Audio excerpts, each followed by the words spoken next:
Assalamualaikum warahmatullahi wabarakatuh. Apa kabar sahabat seputar Islam? Semoga semuanya berada dalam lindungan Allah Subhanahu wa taala. Dalam pertemuan kali ini kita akan melihat dan menyimak seorang wanita Kristen yang ingin masuk Islam dan minta bimbingan dari Bang Zuma.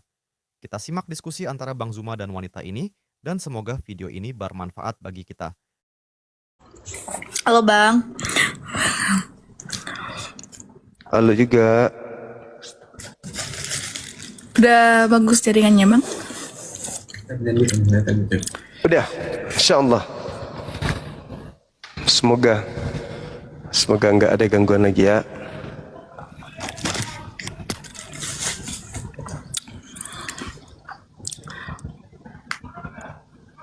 Oke, boleh. Silakan. Itu tadi Udah sampai pertanyaan mana dari kita? aku. Tadi pertanyaan aku tapi jaringan abangnya nggak ada. Iya. Gimana dia? Nah gini, Silakan. kalau dari aku sendiri kan Bang, aku cerita dari awal ya Bang. Aku nih kan dari keluarga yang Sorry. memang benar-benar. Sebelum lebih jauh, Anda ini sudah suami istri. Kami sudah Bang, Oh siap, oke. tapi menganut berbeda agama. Kalau saya tetap di Kristen, dia di Muslim kan Bang. Nah sebenarnya Iya, saya harus sudah mempelajari jadi Muslim. Tapi belum ada yang benar-benar memberitahu saya Iya. sebenarnya Muslim itu bagaimana. Tapi dari yang saya lihat juga, yang saya anut selama saya besar sampai sedetik ini, saya juga belum memahami sebenarnya Yesus itu bagaimana. Tapi karena memang terikat orang tua yang dari Kristen, saya terikut sampai besarnya ke Kristen, seperti itu kan Bang. Dan mayoritas tempat tinggal saya dari kecil sampai remaja itu kan Kristen. Jadi saya ikut. Nah, kalau untuk kakak kandung saya sendiri itu ikut ke Muslim juga, anak pertama. Dia mengikut istrinya.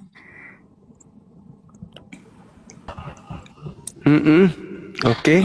Terus. Nah, lalu setelah dia mengikut istrinya, memang banyak sekali ya penolakan termasuk dari keluarga juga kan. Banyaklah penzoliman dari banyak orang juga, tetapi kalau kita lihat dari sisi kehidupan, lebih adem kehidupan Iya. rumah tangganya, lebih adem. Nah, terus lebih berubah sifat dia 100% berbalik dari yang dia sebelumnya. Itu penilaian saya, bukan saya membela agama ayat teman-teman, tapi itu yang saya lihat secara pribadi. Nah, dan dulu juga saya tuh kuliah di tempat yang mayoritas Muslim. Nah, saya bisa lihat di sana itu luar biasa ya, dari secara pakaian. Kita lihat ketika mereka mau beribadah itu luar biasa, kita lihat tuh sopannya, dan juga mereka benar-benar ada kasih dibanding kita yang Kristen. Padahal di sana kita tuh Kristen udah minoritas tapi tidak ada kasih. Itu yang saya lihat. Kenapa saya sedikit ada rasa jatuh cinta ke Muslim, saya lihat itu dari cara mereka. Tapi kalau saya secara ilmunya saya belum dapat, dan secara Kristen juga sejujurnya saya belum dapat. Tapi setelah saya dengar-dengar dari selama ini podcastnya Bang Zuma tentang Yesus itu, saya juga kembali membuka-buka. Oh iya ya, dalam semua agama, dalam semua kitab, dalam berbeda bahasa tuh beda arti isi Alkitab itu. Sedangkan Al-Quran satu, dimanapun tetap Al-Quran, tetap itu cara pembacaannya, seperti itu kan Bang Zuma. Sedangkan kalau kita lihat Alkitab, kalau dia di negara A, negara B, itu udah beda arti lagi. Tambah sekarang itu pembaruannya itu banyak. Jadi yang ingin saya tanyakan ke Bang Zuma, saya ingin menekatkan masuk ke Muslim, tapi saya pengen tahu dulu sebenarnya seperti apa itu Muslim, dan kenapa Bang Zuma meyakinkan sekali bahwa Yesus itu tidak ada seperti itu. Oke, baik. Jadi sebenarnya kalau kita melihat ini dari secara akal aja, secara sederhana, bahwasanya manusia itu memiliki dua keadaan. Bisa menjadi jahat, bisa menjadi baik. Agama apapun itu, potensi itu ada pada setiap pemeluknya. Mau dia Islam, mau dia Kristen. Kristen bisa jadi baik, bisa. Islam juga begitu. Kristen bisa jadi jahat, bisa. Islam juga begitu. Lalu apa yang menjadi tolak ukurnya? baiknya Islam dan baiknya Kristen dalam tataran kemanusiaan kita semua bisa. Kristen menganut ajaran kasih. Apakah Islam bisa mengajarkan kasih? Bisa. Islam rahmatan lil alamin. Apakah Kristen juga bisa melakukan rahmat kasih sayang terhadap alam semesta? Nah, ini yang tidak bisa. Kenapa bisa demikian? Contoh nih ya Dea. Ini kita ngambil dari ajaran Yesus aja dulu. Matius 5 nomor 19. Apa yang diterangkan di sana? Barang siapa yang meniadakan hukum Taurat meskipun yang paling terkecil, lalu mengajarkan kepada orang lain, semisal orang terdekatnya, istri, anak-anaknya, maka dia akan menempati tempat terhina dalam kerajaan langit. Itu satu ya. Itu perkataan Yesus. Barang siapa yang meniadakan hukum Tuhan, Taurat maksudnya, meskipun yang paling terkecil, lalu mengajarkan kepada orang lain, maka dia akan menempati tempat terhina dalam kerajaan langit. Kerajaan langit itu kan ada dua, surga neraka. Tempat terhina berarti neraka. Suara saya masih kedengaran nggak di sana? Masih Bang.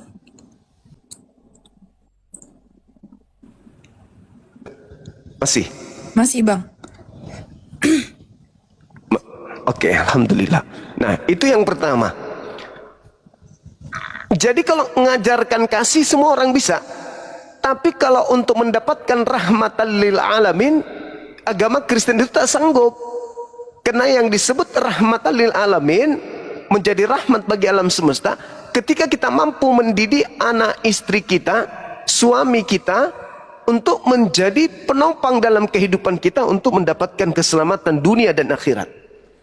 Bagaimana Kristen mau selamat? Sedangkan semua hukum Tuhan dihapuskan, lalu mengikuti hukum yang dibuat oleh manusia. Itu poin yang pertama. Tapi Kristen baik-baik. Siapa bilang tidak baik? Mereka juga ngerti kasih. Mereka pemaaf, ngerti pemaaf. Mereka cinta juga. Tapi yang itu tadi yang tidak ada. Nah, jadi tolak ukurnya kemudian adalah ketika agama Kristen itu baik, agama Islam itu baik, maka dalam pandangan pencipta langit dan bumi itu adalah yang mana di antara dua agama ini yang agamanya berlandaskan terhadap kebenaran akal. Itu dulu. Contoh, ini sederhananya adik. Kita mencintai pasangan kita.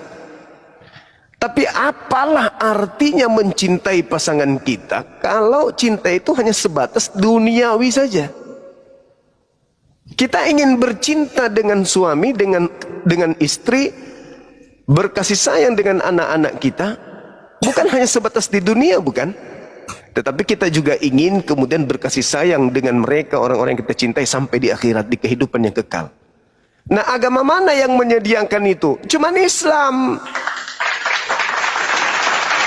Kalau di agama Kristen, ketika istri meninggal, hari terakhir kita berjumpa itulah adalah akhir kita berjumpa untuk selama-lamanya. Karena meskipun kita masuk di surga, kita nggak ketemu lagi sama suami, kita nggak ketemu lagi dengan istri, kita nggak saling kenal satu sama yang lain, kita tidak kenal dengan anak-anak kita. Lalu buat apa membangun rumah tangga di bumi? Usianya cuma 30 tahun, setelah itu kita tidak saling mengenal. Tapi kalau di Islam, walladzina amanu wattaba'athum dzurriyyatuhum biimanin alhaqna, dan seterusnya. Islam ketika mereka mati, mereka dipertemukan dengan istrinya, dengan suaminya, dengan anak-anaknya, dan berkasih sayang di surga dalam kehidupan yang kekal. Ini yang kita inginkan, bukan? Jadi kita berpisah, entah itu suami duluan, entah itu istri duluan, entah itu anak duluan, kita duluan. Tapi di kehidupan kekal berikutnya kita berjumpa dan berkasih sayang lagi. Di kehidupan yang kekal. Di surga di mana tidak ada lagi penderitaan, gak ada lagi sengsara, gak ada lagi cemburu, iri, dengki, sakit. Kita bersama dengan orang-orang yang kita cintai di dunia ini. Subhanallah. Itu yang terjadi. Kenapa umat Islam menghafal Qur'annya? Meskipun mereka tidak memahami terlalu dalam tentang arti, tapi mereka menghafal karena ada daya tarik. Sebaliknya, kenapa Bible sudah bahasa Indonesia nggak ada pendeta yang menghafal? Ya karena nggak ada gaya tarik, hanya seperti bacaan biasa doang. Itu fakta, itu real. Seperti itu, Adek. Silakan. Kalau semisalnya seperti ini Bang, saya kan masih pemula dan untuk proses kita memilih agama kembali itu kan prosesnya pasti ada beberapa hal yang harus dilakukan. Nah, ada nggak untuk kira-kira sekiranya di yang Abang tahu tuh bagaimana pengen minta bimbingan seperti itu, bimbingan pribadi yang jelas kan kalau dari suami saya mungkin dia yang bisa mengajarkan beberapa pertanyaan pun dia sering sekali tidak tahu menjawabnya mungkin karena memang bukan ahlinya dia. Saya ingin banyak pertanyaan yang bahkan masih keliru di dalam hati saya. Saya mulai mencintai ya mulai dengan karena apa saya mulai mencintai dengan beberapa yang saya lihat dengan nyatanya yang belum saya temui sebelumnya di agama saya. Dan beberapa fakta yang sering saya lihat setelah abang debat dengan banyak banyak petinggi-petinggi agama saya. Nah, secara logika memang yang abang bilang itu banyak kebenarannya, memang itu kebenarannya, ya kan? Iya. Nah, tapi saya masih sangat-sangat butuh bimbingan yang bisa mengklirkan apa yang ada pertanyaan di kepala saya yang berputar-putar banyak sekali seperti itu. Mungkin kalau lab ini bakalan panjang seperti itu. Iya, Pak. oke, baik. Kami ada guru yang memang spesial membidangi untuk membimbing para mu'alaf. Jadi kalau misalnya ada syahadat di kami, nanti kami kasih legalitas berupa sertifikat untuk jaminan balik KTP menjadi Islam. Lalu setelah itu kita tukaran nomor HP, kita kasih kepada petugas dari yayasan saya Apologet Islam Indonesia. Segala macam pertanyaan silakan ajukan lewat WA, insya Allah akan dibimbing. Bisa nelpon juga melalui suami, nelpon ke tim kita, nanti dibimbing oleh beliau. Memang kami punya divisi yang membidangi pembinaan mu'alaf. Jarak jauh maupun jarak dekat. Gitu, Adek. Jadi kami tidak mensyahadatkan, lantas kami tinggalkan, enggak. Kami syahadatkan, habis itu kami bimbing sampai mana mereka yang mu'alaf ini mau dibimbing. Kalau mereka merasa, Alhamdulillah Ustadz, kami udah bisa mandiri, ya Alhamdulillah kita lepas. Tapi selama mereka mau belajar, selama itu juga kami siapkan guru untuk membimbing keislaman. Seperti itu, Adek. Iya Bang, Iya. apakah boleh saya minta nanti dari melalui DM ya Bang, nomornya seperti itu? Boleh. Nanti DM aja. Baik Pak. Oke. Lega. Alhamdulillah. Alhamdulillah. Ini di kota mana, Dek? Kita di Jakarta, Bang. Oh, iya. Iya, soalnya kan Jakarta mana? di Jakarta Selatan, Bang, di Bendungan Hilir. Oke. Karena Baik. kan waktu pernikahan kan yang cuman merestui itu dari abang dia yang pertama yang udah Muslim. mualaf. Iya. Iya. Kalau untuk dari orang tua, dari keluarga, ya semuanya itu bertolak belakang yang bilang lihat aja kalian nggak bakal punya keturunan segala macam, disumpah segala macam seperti itu. Cuman ya namanya dia udah saya udah bilang kan dari dia sebelum mau ke Muslim saya udah bilang saya nggak pernah ngelarang dia buat ke gereja, malahan saya temenin, saya antarin. Nah, tibalah harinya itu sebelum bulan Ramadan, Bang. Sebelum bulan Ramadan ada paket. Ternyata paketnya itu mukena. Dia bilang ke saya, selama ini saya sudah pelajari Muslim tanpa pengetahuan kamu, katanya. Saya sudah cinta Masya kamu. Allah. Tolong kamu yang bimbing saya, katanya kan. Nah, saya kan Bang yang namanya bukan yang orang yang ahli agama. Jadi saya bimbingnya cuman kayak bacaan sholat saya tulislah Latinnya seperti itu, Bang. Saya ajarin pelan-pelan. Nah, beberapa minggu ke belakang saya sering ajakin nonton live-nya Bang Zuma. Saya liatin semua PT-PT-nya Bang Zuma. Akhirnya di sanalah dia bilang, "Boleh nggak kalau dia mau berdiskusi sama Bang Zuma?" Makanya malam ini saya naik ke sini, Bang. Iya, Alhamdulillah. Masya Allah. Iya. Syukran. Terima kasih. Sudah mau merendahkan hati untuk dialog dengan saya. Itu. Terima kasih. Terima kasih ya, Bang. Iya, Dek. Nanti kalau misalnya ini DM aja. Adek ini kan bisa kan? Nanti kita prosesi syahadat di sini bisa kan? Bisa, Bang. Oke, oke. Nanti kalau udah siap, tinggal DM saya kapan siapnya, kirim KTP-nya adik tadi, nanti tanda tangan di atas kertas, kita buatkan sertifikat mualaf sebagai bukti legalitas hukum. Karena negara kita ini kan harus ada legalitas itu untuk Yes. ganti KTP Iya, kan Bang. gitu. Saya Nah juga setelah udah itu, udah gimana ini? banyak nanya di sini Bang, caranya gimana? Cuman kan yang namanya saya di Jakarta, yang namanya belum ngerti apa-apa Bang. Gimana cara ngurus sertifikat itu? Sebenarnya saya udah banyak nanya itu Bang.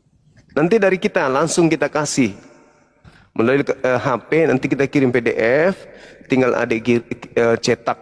Nanti setelah dicetak laminating biar awet gitu. Baik Bang.